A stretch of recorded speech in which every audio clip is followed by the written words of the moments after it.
mtima wa mbuye wako ukukonda iwe ndiye wakuona wopirira mtima wa mbuye wako ukukonda iwe ndiye wakuona.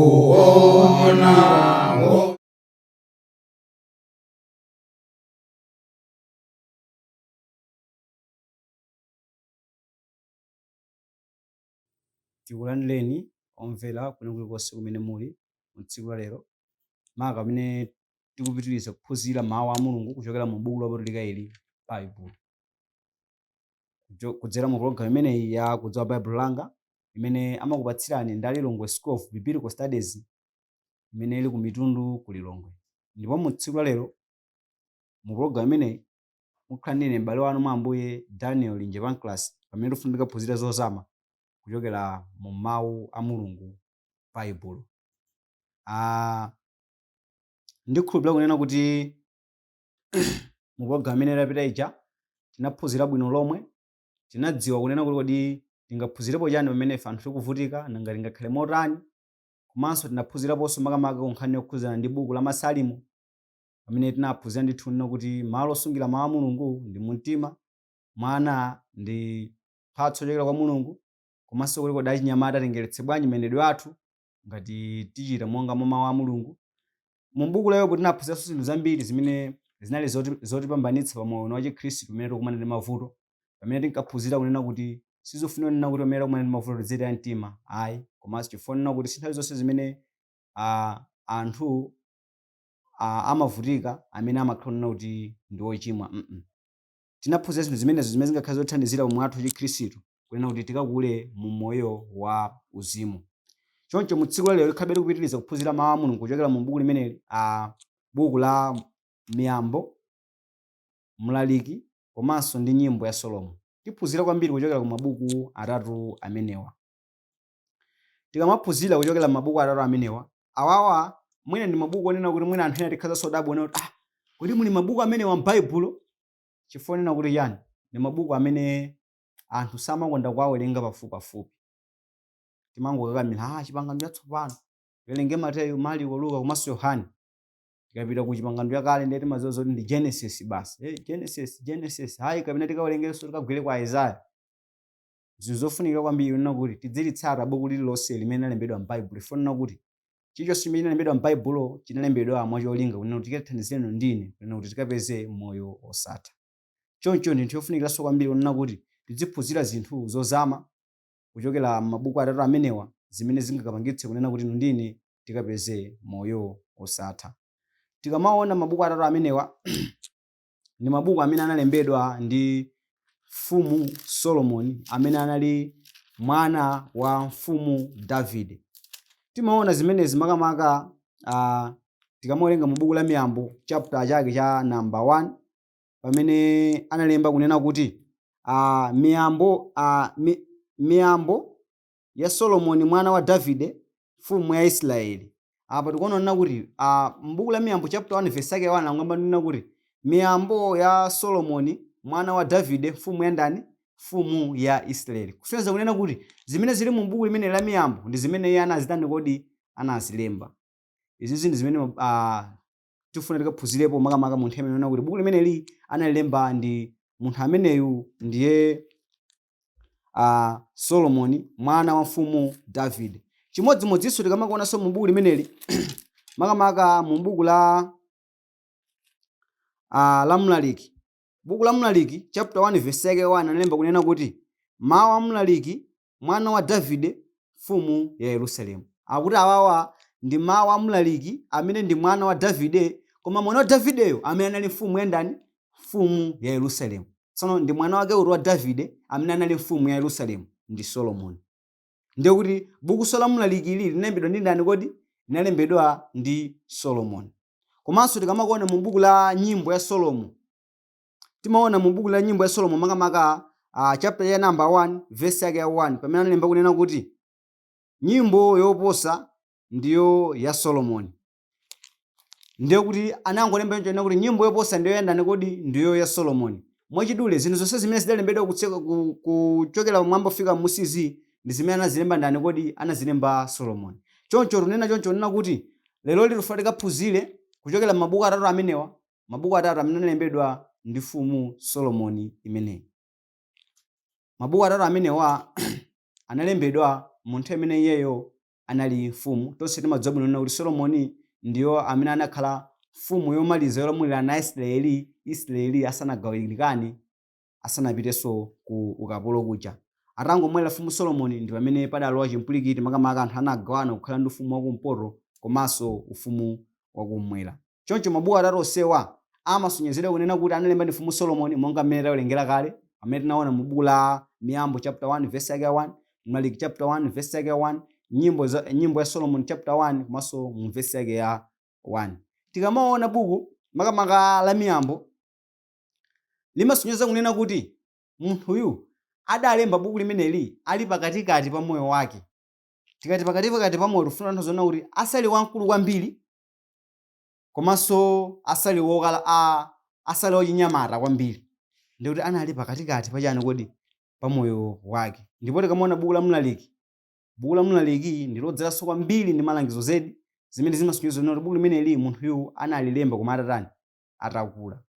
Tikamaonanso mu buku la nyimbo za Solomoni, nyimbo ya Solomoni imasonyeza kunena kuti munthuyu analemba bukuli pamene anali wochinyamata, pamene anali ndi mkazi mmodzi.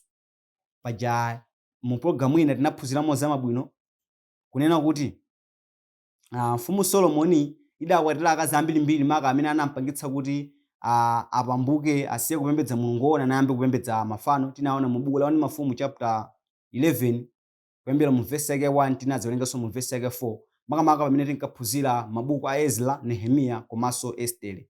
Choncho Nehemiya powalangiza anthu amenewa kuti asiye akazi awo akwa mitundu adawapatsa chitsanzo chabwino makamaka chokhudzana ndi mfumu imeneyi Solomoni. Choncho tikamaona buku imene ya nyimbo za Solomoni ndi buku limene linadzala ndi zachikondi kwambiri, zimene mwamuna amayankhula mkazi ndi kudzayankha, zimene zimatipatsa chithunzi chonena kuti munthu polemba bukuli adalemba ali ndi mkazi mmodzi. Choncho ndi chofunikira kwambiri kunena kuti tikaphunzira mozama zinthu zimene zinalembedwa m'mabuku amenewa, kunena kuti kodi inu ndine pamwe athu achikhristu zingatipindulire motani. Tikayambeni kuona mu buku limeneli, buku la Miyambo. Tikamaona buku la Miyambo ndi buku limene ma chapters okwana 31 limene ndi buku limene limaphunzitsa za nzeru zosiyanasiyana, limene zimakhala zothandiza anthu makamaka kuongolera mu moyo uno mwa njira yokomera Mulungu. Kunena kuti kodi pamene ndikukhala mu moyo unowu ndingakhale bwanji mu njira yokomera Mulungu, ndiwena ndizipanga izi. Choncho buku la Miyambo lidapereka zinthu ngati zimenezo. Mwinanso kungomva tokha kunena kuti buku la Miyambo tuziwa kalena kuti ndi buku lodzala ndi uphungu ere. Fati kumakamba za Miyambo ndi ndi zinthu zimene malangizidwa zachikhalidwe komano zosachimwira Mulungu, ndi kuti umene ndio uphungu tsono wa uphungu. Tikamaona za buku limene la Miyambo limadziwikanso kunena kuti ndi buku la nzeru. Anthu ambiri polinyadira buku limene amanena kuti ndi buku la nzeru chifukwa chonena kuti bukuli limathandizira za mmene munthu angapangire chisankho kapena chiganizo choyenera pa moyo wake. Basi linafotokoza kwambiri za mmene munthu angapangire chisankho kapena chiganizo choyenera pa moyo wake pamene akukhala pano pachani pa dziko lapansi. Ndiyo tikamakamba za chisankho choyenera, si chisankho chofuna kukondweretsa anthu okha ayi, koma ndi chisankho chofuna kukondweretsa anthu komanso munthu yemwe kukondweretsa ndani kodi? Kukondweretsa Mulungu. Choncho buku limeneli limafotokoza za zinthu ngati zimenezi.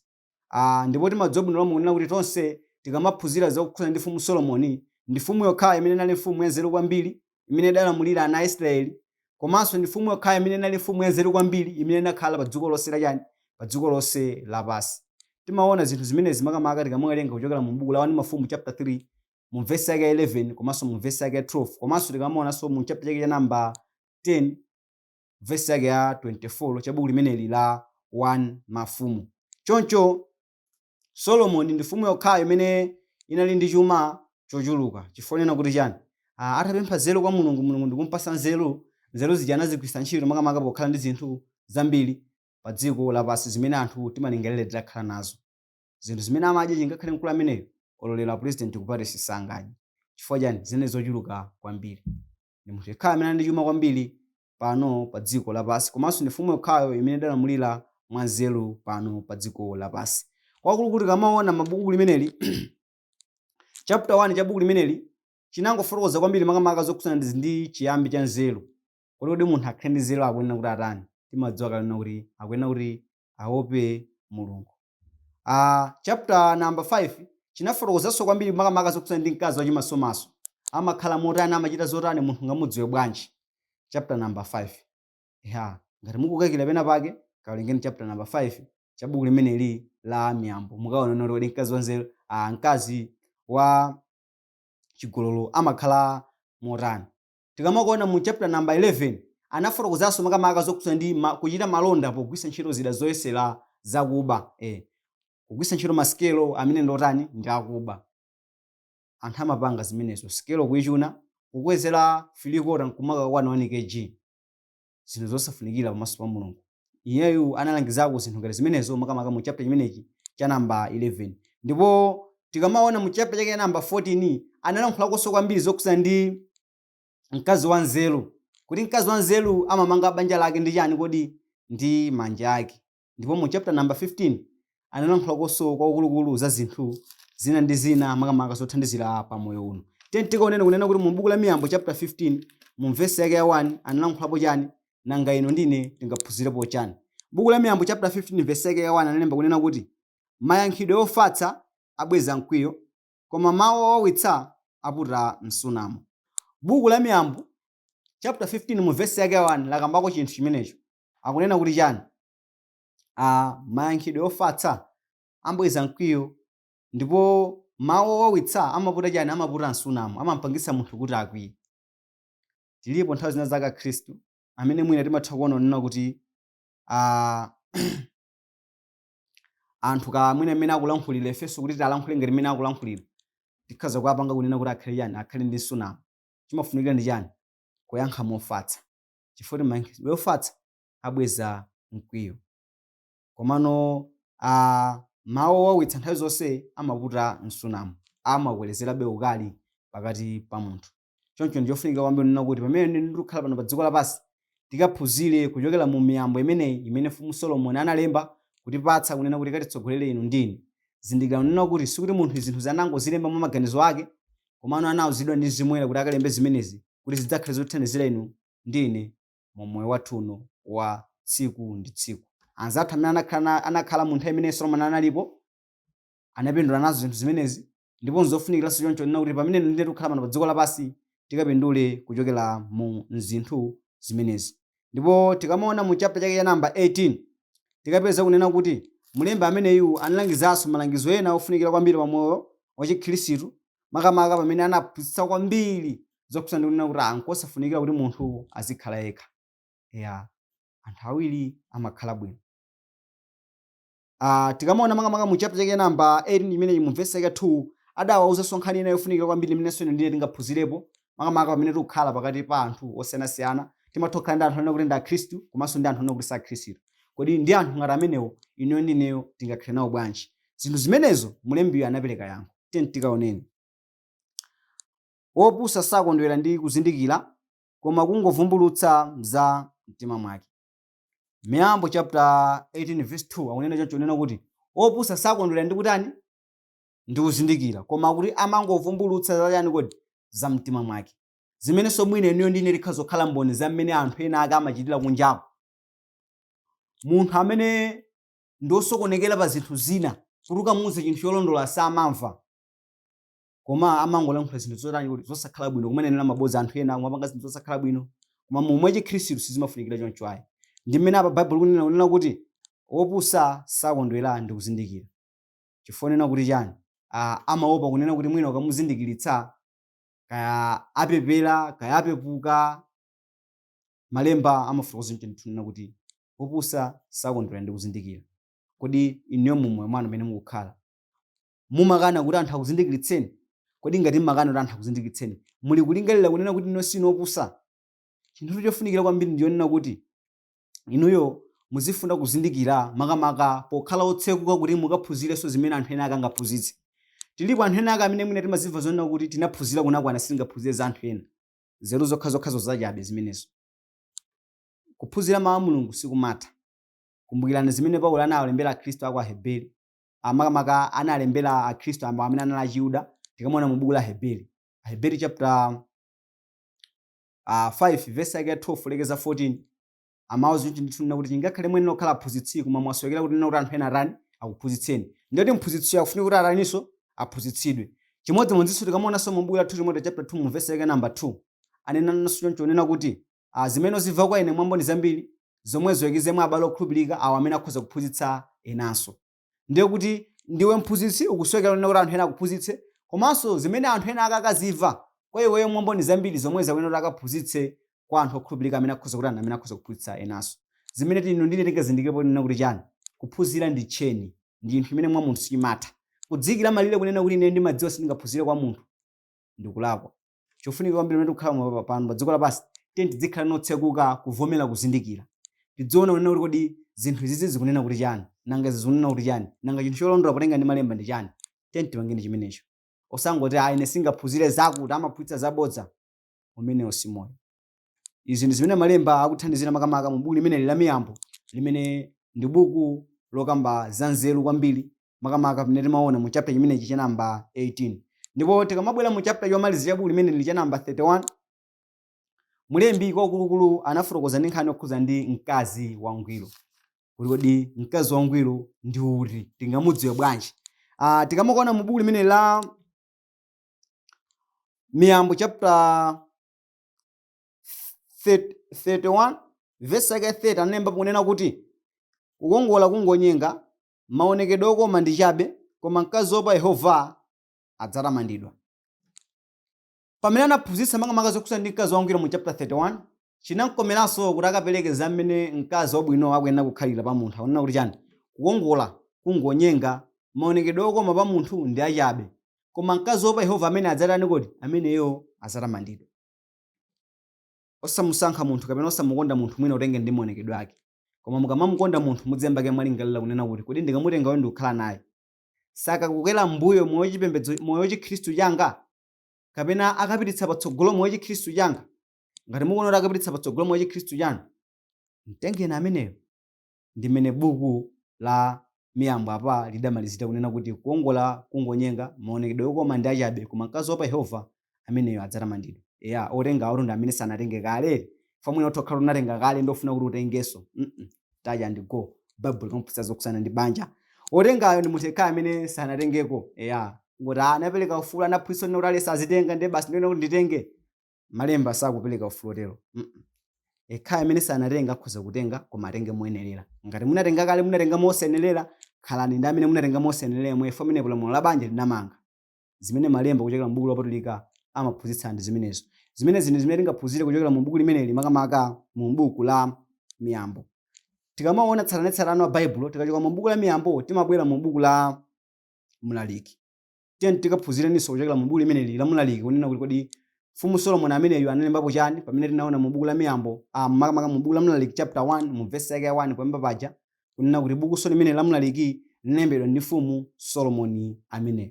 Choncho tikamaona mu buku limeneli ndi buku limene lilodzana ndi machapters okwana 12, ndipo buku limeneli limapereka maganizo a Mlaliki wina amene adayesera kumvetsa za moyo wina. Buku limapereka za maganizo a Mlaliki wina ndiye Solomoni amene adayesera kwambiri kumvetsa za chani kodi kumvetsa za moyo uno. Zinthu zimenezo ndine tingaphunzirirepo zinthu zofunikira mu moyo wathu wa tsiku ndi tsiku. Choncho Mlaliki ameneyo pakuona kuti moyo usukhalira kutha ndiponso ndiwodzaza ndi mavuto, poonanso kuti zinthu siziyenda motsala ndi mmene chilungamo chimafunikira, ndi chifukwa chake amangonena kuti zonse nzachani kodi zonse ndi zachabe. Buku la Mlaliki limakonda kubweretsa mawu amenewa akunena kuti zonse ndi zachani kodi zonse nzachabe. Choncho buku limene la Mlaliki limafotokoza makamaka za cholinga cha moyo uno komanso mmene munthu angapezere chisangalalo pa dziko lapansi. Kodi kuli cholinga cha moyo uno ndi chani, nanga munthu kuti apeze chisangalalo pa dziko lapansi akuyenera kunena kuti apange chani.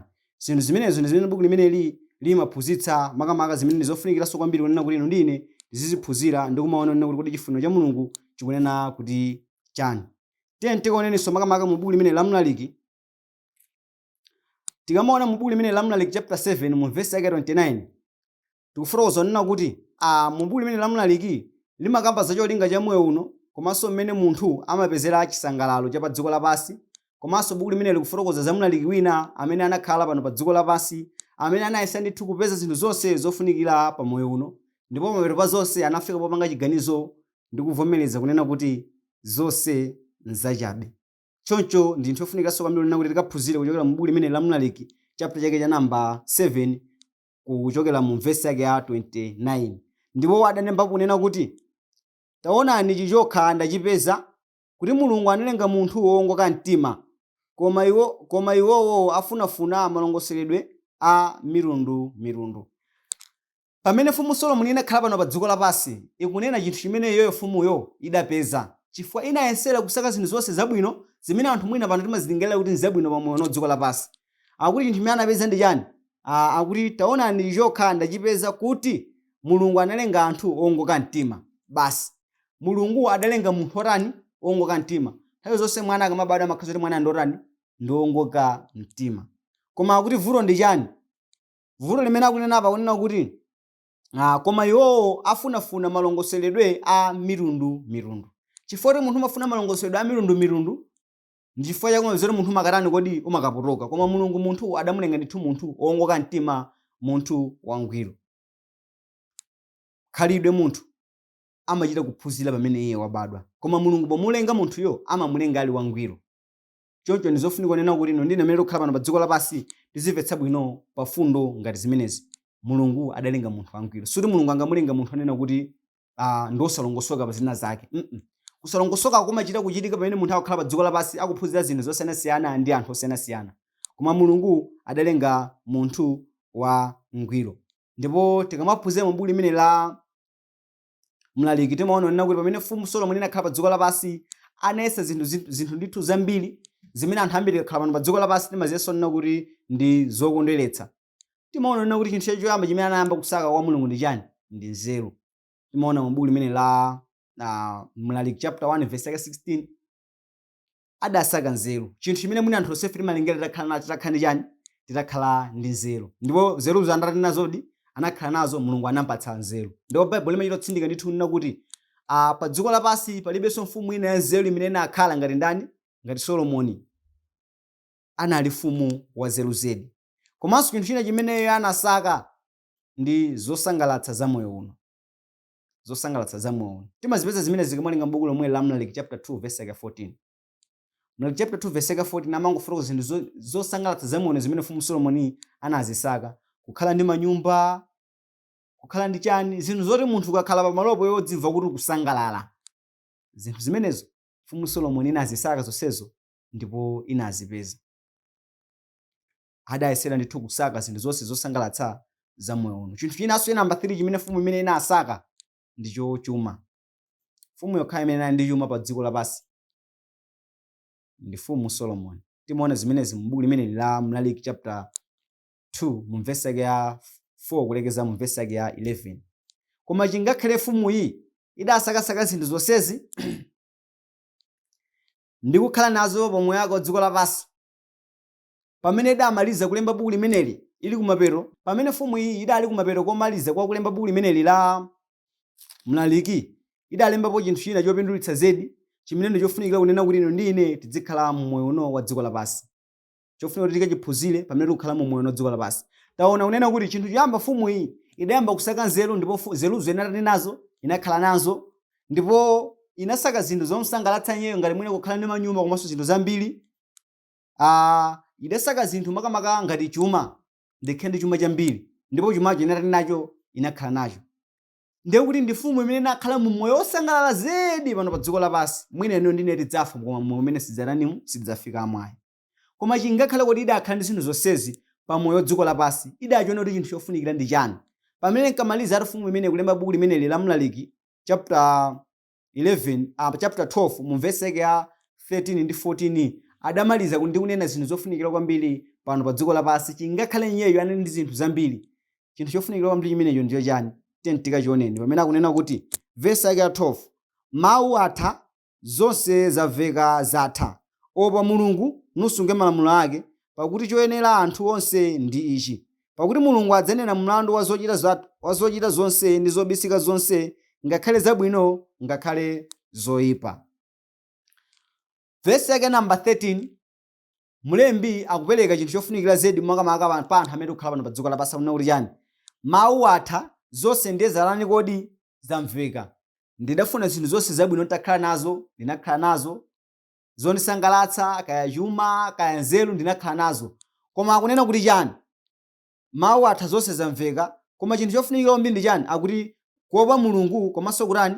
Kusunga malamulo ake, pakuti choyenera anthu onse ndi ichi. Choyenera anthu onse pano pa dziko lapansi akunena kuti ndi chani? Kuopa Mulungu. Kuopa Mulungu basi, kumamuopa chifukwa cha zabwino zimeneyo inu ndine amatitani kodi? Amatichitira. Chinthu chenye namba 2 akuti ndicho chani? Kusunga malamulo ake. Chifukwa chani akuti anthu amene akuyenera kupanga zimenezi? Vesi yake 14 imenena kuti chifukwa kuti Mulungu adzanena mlandu wa zinthu zonse zimene munthu umazitani kodi? Zimene munthu umazichita, zitha kukhala zobisika kapena zosabisika, koma zinthu zimenezo Mulungu adzakunena nazo chani? Adzakunena nazo mlandu. Mwa chifukwa cha ichi, chinthu chofunikira kwambiri pa dziko lapansi ndi chani? Kuopa Mulungu komanso kusunga malamulo ake. Mumamuopa Mulungu molongosoka, moyenerera, kuchokera pansi pa mtima wanu, mumasunga malamulo ake. Mutha kukhala kunena kuti anthu amene anakuzungulirani amakwanitsa kuona kuti inu mumaopa Mulungu ndipo mumasunga malamulo ake, koma mwina mkati mwa mtima mwanu inu mumadzoza kuti palibe ubale olongosoka pakati panu ndi Mulungu, mwa zinthu zimene mmachita mseri. Mulembiyupo mu vesi yake 14 wanena kuti akuti Mulungu adzanena nawo mlandu mwa zinthu zonse zimene umazichita mobisika ngakhale umazichita poyera. Chinthu chofunikira ndi chani? Kuopa Mulungu koma moyenera. Mmene anthu amatonera pamwamba apa kunena kuti timamuopa Mulungu, komanso mkati mwa mtima mwathu muzikhala zomwezo. Tisamangomuopa Mulungu kunena kuti anthu adzidziwa zoti timamuopa Mulungu. Ayi. Izo ndi zimene mfumu iyi idafuna kunena kuti ndine tikaphunzirepo makamaka pamene nalemba buku limeneli, buku la Mlaliki. Tikachoka buku la Mlaliki timafunanso tikaphunzirenso buku lina lotsatizana nalo, ndilo buku la Nyimbo ya Solomon. Nyimbo ya Solomon. Makamaka buku limene Nyimbo ya Solomon lini machapters ochepa, machapters okwana 8 okha. Buku li monga mmene tinafotokoza kale pachiyambi kunena kuti ndi buku limene limasonyeza kunena kuti mfumu iyi inalemba pamene inali yachinyamata, makamaka pamene inali ndi mkazi mmodzi. Chifukwa paja ndinaphunzirapo kunena kuti itakula mfumu ina apeza kuti idatenga akazi osiyanasiyana amene anayisunditsa chani? Anayisunditsa mtima wake. Koma tikamawerenga mbukuli timapeza kuti mfumu ikulankhula ndi mkazi mmodzi ndipo mkazi mmodzi akutani? Akuyankha. Ndipo pamene mfumu ina yachinyamata inali ndi mkazi mmodzi. Buku li makamaka ndi ndandanda wa ndakatulo zachikondi, ndipo zambiri mwa izo zili ngati nyimbo zimene mwamuna amayankhula kwa mkazi, kanaka mkazinso ndikumayankha kwa ndani? Ndikumayankha kwa mwamuna. Buku limangofotokoza za ndandanda wa nkhani zokhudzana ndi chani kodi? Zokhudzana ndi chikondi. Mwina ndi buku anthu ambiri sitimakonda kulitani kodi? Sitimakonda kuliwerenga, kuphunzitsa komanso kuphunzirapo. Koma ndi zinthu zofunika kunena kuti inu ndi ineyo zimafunika kunena kuti tizikhala mofunikira kumaphunzira mabuku onse a m'Baibulo kuti tidzipindula pa zimene Mulungu amasonyeza. Makamaka buku limene limaonetsa ndithu kuti munthu ameneyo analemba ali ndi mkazi mmodzi ndithu monga mmene tikunenera mobwereza.